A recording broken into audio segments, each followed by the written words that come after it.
Mateus capítulo 26. Aqui nós vemos a história como se deu a ceia do Senhor. Uma noite diferente, uma noite incomum. Sentado mesmo, amém? Assim, enquanto comiam, tomou Jesus um pão e, abençoando-o, partiu e o deu aos discípulos, dizendo: tomai, comei, isto é o meu corpo.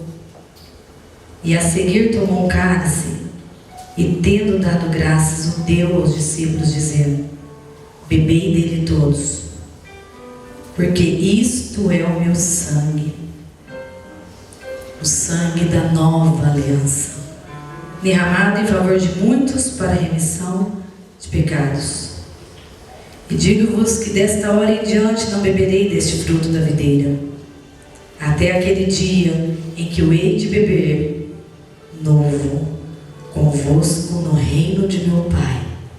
E tendo cantado um hino, saíram para o Monte das Oliveiras. Amém? Eu já disse aqui uma vez, qual será o hino que Jesus cantou?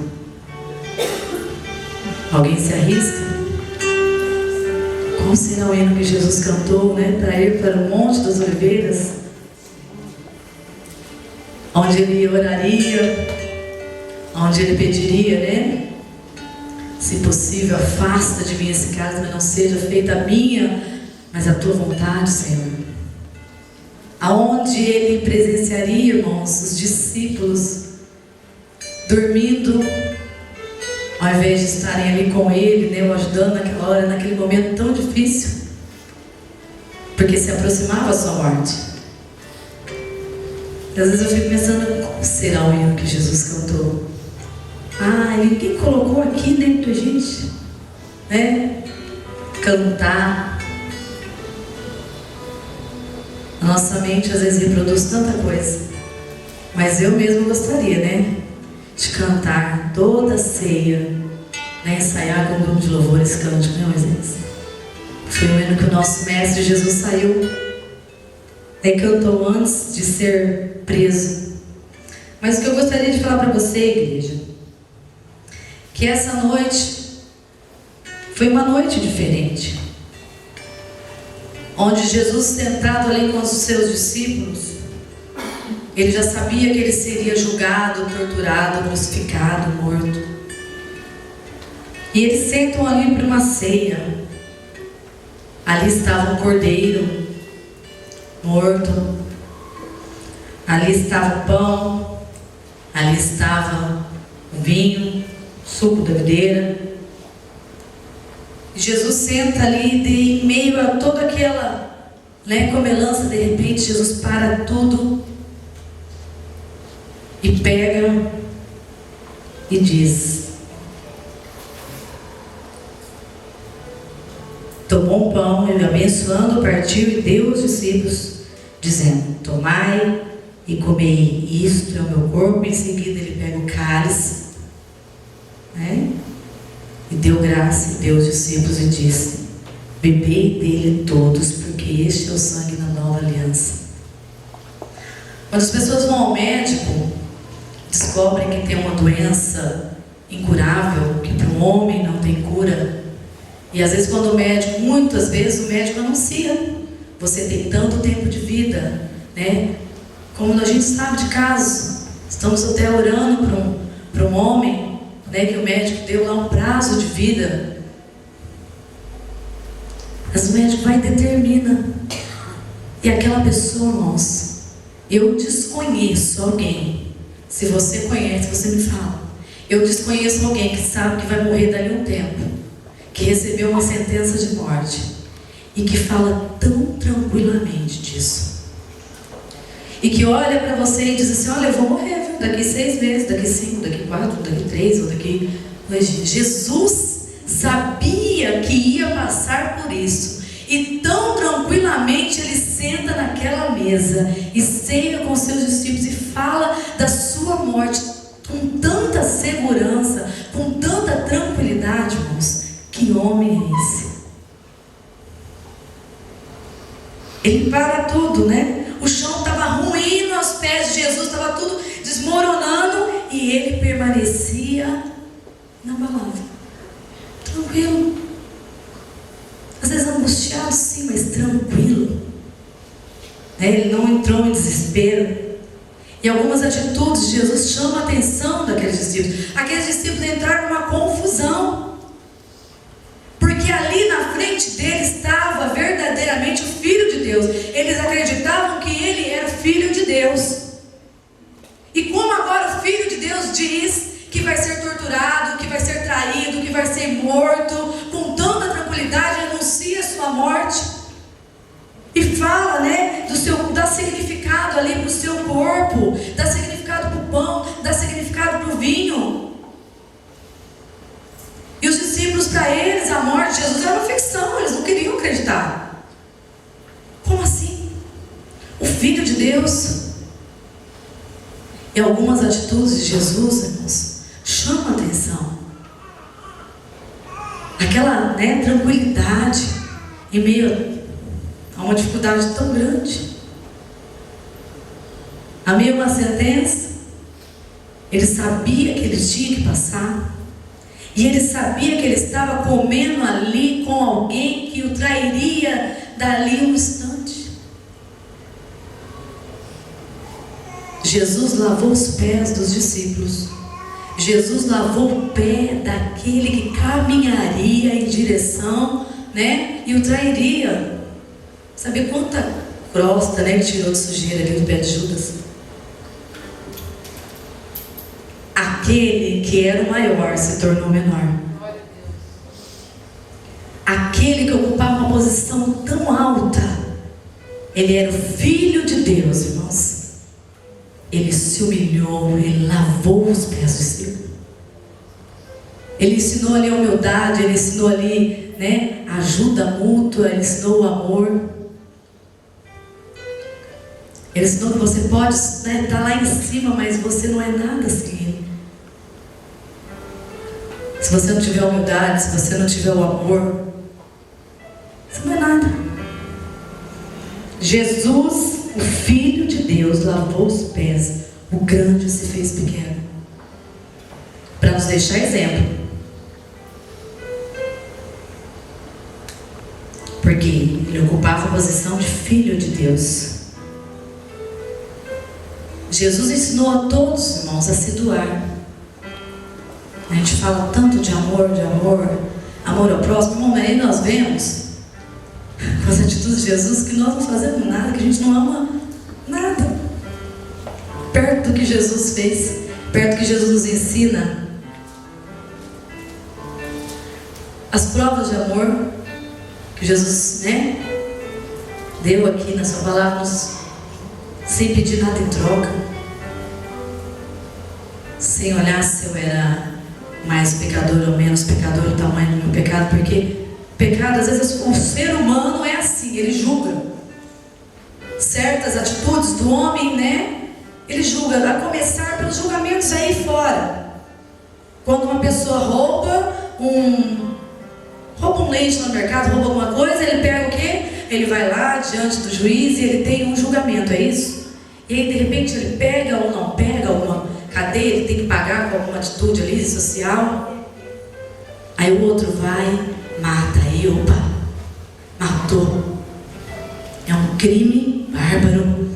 Então é quantos anos, né? Aí vai estudar se foi premeditado, se não foi, com o que foi, quantos tiros, o tamanho da faca, a polegada, o corte, para ver quantos anos ele pega. E aí tem uma pena maior. E aí quando é latrocínio, então, né, é roubo, seguido de morte, e aí vai aumentando. É isso, o homem não faz isso. A justiça é assim. Deus, ele não olhou para o tamanho do nosso pecado. Deus, ele viu todo mundo como pecador e precisava dar uma solução. Jesus, ele se entregou por nós para pagar a nossa dívida. Jesus sofreu para que hoje você não sofresse. Jesus morreu para que você tivesse vida. Vinha vindo para cá, irmãos, vocês sabem, todo ano tem, mas eu não guardo data mesmo. Essas datas, muito menos. Mateus disse: mãe, vai por cima, porque hoje vai ser difícil atravessar ali, né? E realmente, quando eu fui por cima, ainda fui reclamando por causa da escuridão da rua, mas tinha tanta gente na rua, andando de a pé, né, indo lá para o Castor. E aí, irmãos, eu tenho vontade de ter um megafone, aqueles negócios que a gente fala e a voz vai bem longe, e dizer: Jesus já morreu por vocês, Jesus já fez sacrifício por vocês, Jesus está vivo, adore a Ele. A Nete está falando: não mexe não, Renata, pelo amor de Deus. Só porque eu pus a cabeça para fora e gritei: Jesus, será que Jesus precisa morrer de novo? As pessoas não entenderam o propósito, elas não sabem do valor do sacrifício de Jesus, mas eu e você sabemos, amém? Diga para o seu irmão: você sabe. Jesus nos deixou, irmãos, lições preciosas aqui na Santa Ceia, nessa ceia. Ele deu significado para a sua morte. Ele queria deixar para os discípulos o que significava ele estar partindo, o que significava ele estar sendo entregue. Hoje o homem procura colocar máquinas, computadores para ocupar o lugar do homem, né? O patrão, você vê que tem empresas que tem tanta máquina e está acabando, né? O ser humano já, né? Daqui a uns dias, como é que vai ser? Então a máquina faz o que 2 funcionários fariam. O computador não tem falha humana. Olha, porque essa máquina aqui, ela, né, lava, passa e faz tudo, não precisa mais da passadeira, da lavadeira. Só que essas máquinas, irmãos, sabe, elas não conseguem desenvolver o amor. Essas máquinas, elas não perdoam. As máquinas, irmãos, elas não conseguem, né, ser humildes, não tem como. Elas não conseguem se doar uns para os outros, amém? E Jesus, Ele nos ensinou isso. As máquinas não podem transmitir isso para nós.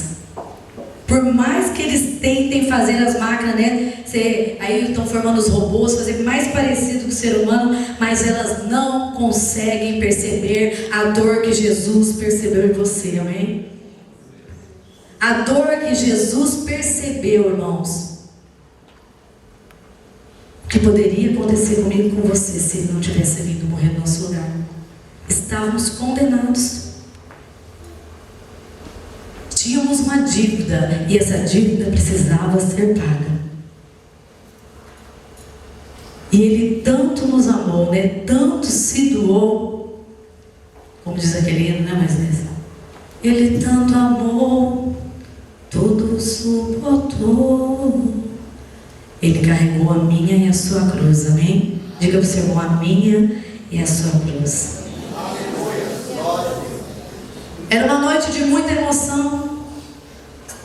Talvez depois dessas palavras, né, os discípulos ficaram tão emocionados, sentidos, tristes. Eles gostavam de estar com Jesus. E aí seguem para o Monte das Oliveiras, onde Jesus começa a orar. E aí os discípulos dormem. Aí Jesus vai a primeira vez, chama eles. Tinha um que disse que até morreria se fosse preciso com Jesus. Mas aí a hora que Jesus precisava, ele estava dormindo. Mas se nem acordado conseguiu ficar para orar e ia morrer por Jesus. Mas a gente fala tanto, né? Até mesmo nas canções, que a gente faz tanto por Ele, a gente ama tanto Ele, e pequenas atitudes nós não temos, irmãos, para provar isso. Tão pequenas coisas. Às vezes são tão pequenas coisas que nós podemos demonstrar o nosso amor por Jesus e nós não demonstramos, mas falamos. Porque falar, né? A gente gosta de falar, né? Diz aí um ditado que até papagaio fala, e fala, não fala? Se ensinar, não fala? Fala, canta, prega. Teve uma hora que Jesus deixou até eles dormirem. Vai, deixa pra lá, né? dormiram. Aí depois Jesus vai e acorda eles de novo. Está chegando a hora. Está chegando a hora. Está aproximando a hora. Eu vou. Jesus ali avisando. Você sabia que Jesus ele esperou ansiosamente por essa última ceia? Jesus desejou estar no meio deles e cear com eles. Jesus ele se alegra, Jesus ele deseja, irmãos, estar no nosso meio. Amém? Jesus ele desejou estar aqui essa noite. Ele sonhou com essa noite. Ele sonhou com você aqui, amém? Ele sonhou com você abrindo o seu coração, recebendo a palavra dele, glorificando o nome dele, adorando a presença dele. Jesus ele recebe a tua adoração. Jesus ele ama a tua adoração a ele. Jesus ele estava ansioso, ele queria estar ali com os discípulos, ele queria ensinar. Aquele momento era tão importante. Sabe por que aquele momento era tão importante para Jesus, irmão? Por que ele desejou estar ali naquela noite? Porque isso significaria o cumprimento da sua missão. Era o fim da vida dele na terra, era o cumprimento da missão dele, era a vitória de Jesus sobre a morte, irmãos, era a vitória de Jesus para nós. Aquilo que é tão sonhado pelos cientistas, aquilo que é tão sonhado pelos médicos, vencer a morte, Jesus ele sonhava com isso. Jesus tinha certeza que ele venceria a morte, estaria no nosso meio para sempre, amém? Ele tinha certeza, porque senão, irmãos, ele não falaria assim, olha o que Jesus diz aqui, na hora da ceia.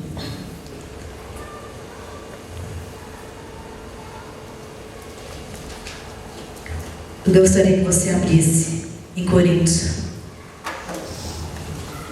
1 Coríntios capítulo 11. Versículo 23.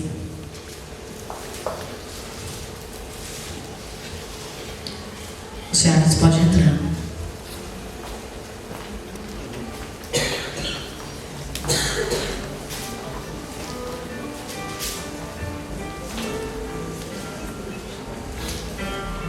Versículo 24, Jesus diz assim, tendo dado graças, o partiu e disse: esse é o meu corpo que é dado por vós, fazei isto em memória de mim. Jesus tinha certeza da vitória sobre a morte. Jesus tinha certeza, irmãos, quando ele disse: fazer isso em memória de mim, em memória do meu sacrifício por vocês. Tem uma passagem que ele diz assim: e eis que estarei convosco todos os dias até a consumação dos séculos.